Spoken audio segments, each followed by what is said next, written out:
अस्सलाम वालेकुम दोस्तों, आज आपको जैतून का फल दिखा रहे हैं। जैतून एक बहुत ही मुतबरक पौधा है, इसका ज़िक्र कुरान पाक में भी आया है।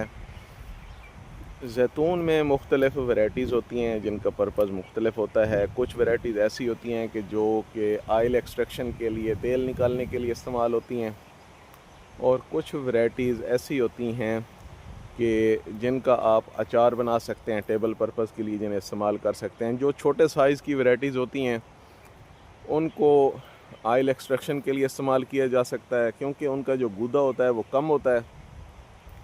जो अचार के लिए वैराइटीज़ इस्तेमाल की जा सकती हैं वो बड़े साइज़ की वैराइटीज़ होती हैं, जैसे गैमलिक है, अरलिक है, मंजनीला है। वो वैराइटीज़ हम इस्तेमाल करते हैं अचार के लिए, पिकल्स के लिए।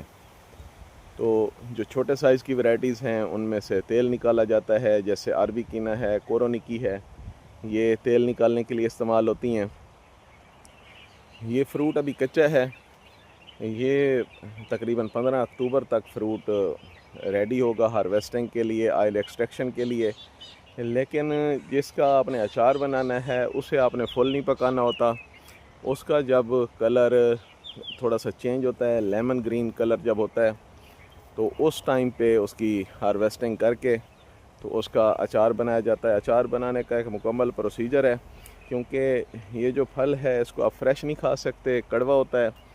तो इसकी कड़वाहट दूर करने के लिए मुख्तलिफ़ तरीके हैं। तो वो कड़वाहट पहले दूर की जाती है, फिर इसका अचार या मुरब्बा बनाया जा सकता है। इसकी आयल एक्सट्रैक्शन 15 अक्टूबर के बाद शुरू होगी। तो जब भी आपने खाने के लिए लेना है तो सिर्फ़ एक्स्ट्रा वर्जिन ऑलिव ऑयल लेना है, क्योंकि सिर्फ़ उसी की अफादियत होती है। बाकी अगर आप पोमेस ऑयल लेते हैं तो वो बाकी आम जो मार्केट में ऑयल दस्तयाब होते हैं बाकी चीज़ों के, उसकी अफादियत भी उन जितनी ही होती है, मतलब है उसका कोई फ़ायदा नहीं होता।